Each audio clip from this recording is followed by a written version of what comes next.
கைலை மலைச்சாலையில் 15 நாள் பயணம். பஞ்ச கைலாயத்தில் இரண்டாவது கைலாயமான ஆதிகைலாய தரிசனம். சீனத்து எல்லையில் பிரம்மனால் எழுதப்பட்ட மந்திரமலை. பாதாளத்திலிருந்து பல லட்சம் ஆண்டுகளாக அருள்பாலிக்கும் புவனேஸ்வர். அப்புறம் கைலாய மலைக்கு போற ட்ரெடிஷனல் ரூட்ல இருக்கிற ஜாகேஸ்வர், மாகாளிகா, கொலுதேவ்தா, நந்தாதேவி, காசர்தேவின்னு திகட்ட ஒரு ஆன்மீக பயணம் போயிட்டு வர்ற அனுபவம் எல்லோருக்கும் கிடைக்குமா என்ன? அப்படி ஒரு அருமையான வாய்ப்பு நம்ம குரூப்ல 55 பேருக்கு கிடைச்சது. எல்லோருமே சேர்ந்து ஆதிகலாய தரிசனம் பார்த்துட்டு வந்தோம். இதுக்காக நம்ம சென்னையில இருந்து தமிழ்நாடு எக்ஸ்பிரஸ், பாண்டிச்சேரி எக்ஸ்பிரஸ் ட்ரெயின்ல கொஞ்சம் பேரும், பிளைட்ல கொஞ்சம் பேருமா 50 பேர் டெல்லிக்கு வந்து சேர்ந்தோம்.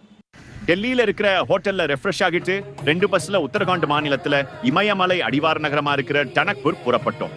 ஏற்கனவே புறப்பட்டதுல இருந்த டைமிங் டிலேனால மிட்நைட்ல தான் டனக்பூருக்கு போய் சேர்ந்திருந்தோம். அங்க ஹோட்டல்ல தூங்கி எந்திரிச்சு டிபன் சாப்பிட்டுட்டு டார்ச்சுலா கிளம்புறது தான் பிளான். சுமாரா 240 கிலோமீட்டர் தூரம்